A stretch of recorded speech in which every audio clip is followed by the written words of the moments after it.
Halo, jumpa lagi di channel 0 per 0. Dan kali ini karena beritanya sangat viral, yaitu Pak Hasto dijadikan tersangka di KPK. Menurut Pak Agit ini perlu menceritakan awal mulanya itu seperti apa. Ini menurut Pak Agit ya. Jadi awal waktu sebelum pemilu 2024, Pilpres di 2024 itu, Presiden Jokowi itu meminta untuk menambah satu periode lagi, atau di waktu itu istilahnya adalah 3 periode. Pilpres itu 3 periode. Kemudian ini ditolak oleh PDIP. Ya, ceritanya dari para politisi PDIP seperti itu. Oke ya, yang pertama adalah penolakan 3 periode oleh PDIP. Kemudian diajukan yaitu penambahan masa jabatan selama 2 tahun, itu teman-teman. Yang artinya Jokowi mempunyai alasan pada waktu COVID ya, itu kan perekonomian dan segala macamnya itu tertunda gitu, gerakannya tidak senormal pada 2018, 2019 ya. Ya mungkin ini ada sangkut pautnya dengan IKN gitu teman-teman. IKN ini kan dulu Pak Agit juga pernah hampir dapetin proyek pengiriman batu gitu waktu itu. Jadi Pak Agit itu survei di akhir 2019 lah gitu. Tapi karena ada COVID udah nggak jelas kabarnya gitu. Jadi dari awal itu mungkin Jokowi ini ya mempunyai ambisi untuk menjadikan IKN itu selesai di akhir periode kepemimpinannya, yang artinya kemudian beliau menaikkan atau meminta masa jabatan 3 periode, ditolak, kemudian meminta tambahan waktu 2 tahun karena alasan COVID, ini pun ditolak. Kemudian kita masih ingat teman-teman ya, pada masa itu pernah Jokowi itu dipanggil Ibu Mega, jadi dimasuk dalam kantornya Bu Mega, kemudian dibuat video oleh Mbak Puan dan beberapa yang mungkin, dan itu dipublikasikan. Pak Agit nggak tahu nih yang mempublikasikan siapa dan niatnya gimana, tapi di situ kelihatan Jokowi itu seperti mahasiswa yang sedang melakukan skripsi gitu ya. Jadi Bu Mega ini seperti dosen yang sedang memberi arahan kepada mahasiswanya. Dan ini begitu dipublikasikan di mass media, itu kebanyakan rakyat itu nggak senang lihatnya. Jadi melihat Bu Megawati ini arogan. Tapi yang memframing ini Pak Agit nggak tahu apa dari pihak Jokowi atau dari pihak Mega. Yang intinya 80% atau sekitar 85% orang yang berdasarkan survei itu ya, orang-orang yang sudah puas dengan kepemimpinan Jokowi ini dongkol dong, marah dong mereka. Artinya gimana sih nih, dia mentang-mentang ketua partai Jokowi masih di situ, tapi kan Jokowi ini milik rakyat, kenapa sih gayanya sok belagu, bahasa kasarnya seperti itu. Yang Pak Agit lihat ya itulah, yang bahasa kasarnya itu menurut Pak Agit mereka bilang Mega itu arogan, belagu gitu, dan Jokowi itu cuma petugas partai gitu. Jadi telah terframing seperti itu teman-teman. Setelah framing ini terjadi, yang pada akhirnya Mega dan PDI itu arogan, muncul kemudian Jokowi pun karena permintaannya tidak dikabulkan, dia menggandeng Prabowo yang dalam hal ini adalah menunjuk anaknya Gibran sebagai cawapresnya Prabowo pada saat itu ya, dengan kasus MK gitu ya, yang banyak netizen itu yang berpendapat kasus MK ini jadi WKWK gitu. Namanya juga netizen gitu kan ya, bebas-bebas aja untuk membuat guyonan seperti itu. Dan jadilah Gibran sebagai bukan cawapres lagi, menjadi wapres lah. Walaupun pada saat itu kondisinya ya banyak tuduhan-tuduhan dari lawan-lawannya, artinya dari kubu PDIP, P3 dan lain-lain gitu ya, itu menyatakan kalau ini tidak fair, yang artinya mengikut sertakan partai coklat dan melakukan manipulasi bansos gitu ya. Maksud Pak Git ini manipulasi bansos adalah yang sebetulnya bansos itu memang menjadi haknya rakyat, tapi di framing ini seolah-olah bansos ini dari Pak Jokowi. Nah, jadi rakyat itu punya beban untuk memilih Prabowo Gibran, dan ini Pak Git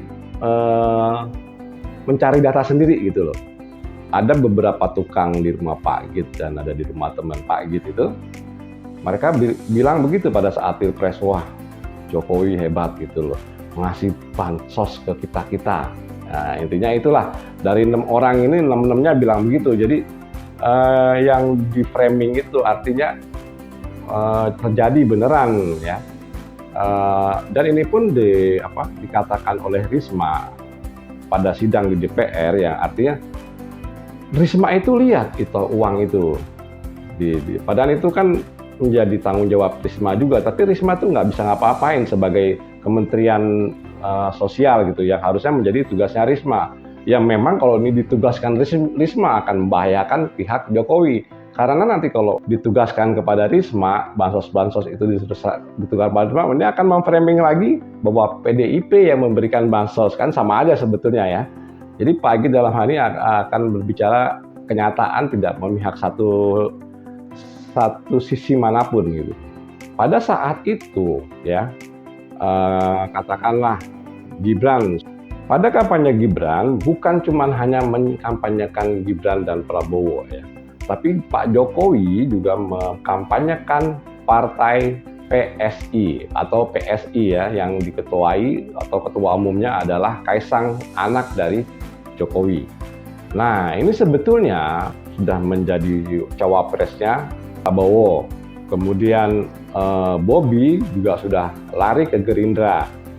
Sedangkan Jokowi sendiri ingin kalau PSI itu adalah menang. Yang artinya dalam kasus Pak Jokowi dengan Kaisang mendukung Kaisang, jelas-jelas di situ mengiklankan lewat mass media. Kemudian Gibran menjadi cawapresnya Prabowo dan Bobi pindah partai ke Gerindra. Nah, ini harusnya pada saat itu PDIP melakukan pengumuman ini bahwa Jokowi dan keluarga ada melanggar etika lah, seperti itu, melakukan pengumuman seperti itu, dan kemudian memecat keluarga Jokowi pada saat itu. Tapi Pak, kenapa pada saat itu tidak dilakukan? Pada saat Pak Jokowi masih memegang jabatan presiden, nggak dipecat waktu pada saat presiden. Ini mungkin ya itu, Jokowi memegang kartu as PDIP, yang artinya pada saat seperti sekarang itu baru dikeluarkan, karena Jokowi itu masih mempunyai orang-orang ya di pemerintahan itu, di rezimnya Prabowo ini masih mempunyai orang-orang yang mempunyai kekuasaan di situ. Dan PDIP jelas-jelas tidak berani memecat pada saat itu. Jadi mungkin feeling Pak Git ya menunggu agak-agak turun lah, begitu turun, maksudnya agak-agak turun itu simpati masyarakat pada saat beliau sudah menjadi presiden kan mungkin agak turun ya, memang begitu harusnya. Karena simpati masyarakat saat ini ya tertuju pada Prabowo, yang menurut Pak Git pencitraannya sudah mulai baik pada saat ini. Nah, setelah Jokowi ini turun digantikan oleh Pak Prabowo, mulailah mereka mengorek dengan keras, termasuk yang namanya Pak Hasto. Pak Hasto ini korekannya adalah keras, termasuk keras. Ya, teman-teman bisa lihat sendirilah di YouTube atau di TikTok gitu, pendapat beliau tentang Jokowi, terus kemudian mengeluarkan isu-isu bahwa Jokowi dulu adalah pembangkang dan lain-lain, pengkhianat dan lain-lain. Ini keras sekali. Gitu. Jadinya dengan kekuatan yang masih disisakan Jokowi di Prabowo, artinya masih ada anaknya di rezim saat ini baru dihajar teman-teman. Jadinya dikorek gantian ini, dikorek gantian gitu loh. Jadi saling balas-membalas gitu, dikorek gantian tentang kasus Harun Masiku. Yang sebetulnya pada saat itu juga Jokowi sebelum Pilpres 2024 itu sebetulnya targetnya Jokowi adalah kalau udah kecapai ya, paling tidak dia menjadi sekjennya PDIP untuk menggeser Hasto. Nah, otomatis pada saat ini ya Hasto ini ya dalam beberapa bulan terakhir ini kan kelihatan gitu di mass media dan di YouTube gitu ya.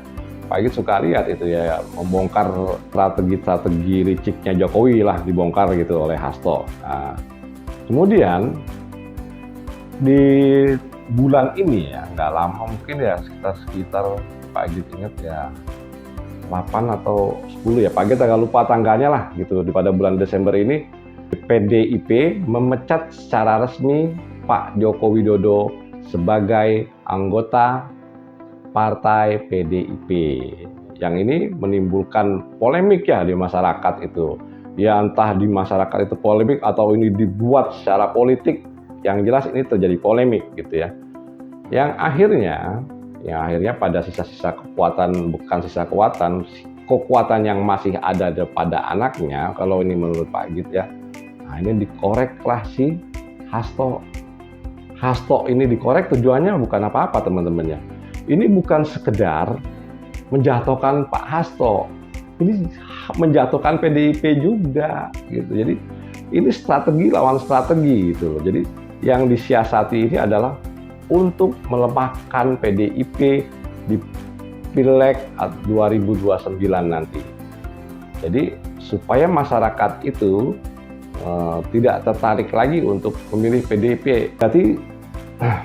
Jadi begitu ya teman-teman kronologisnya.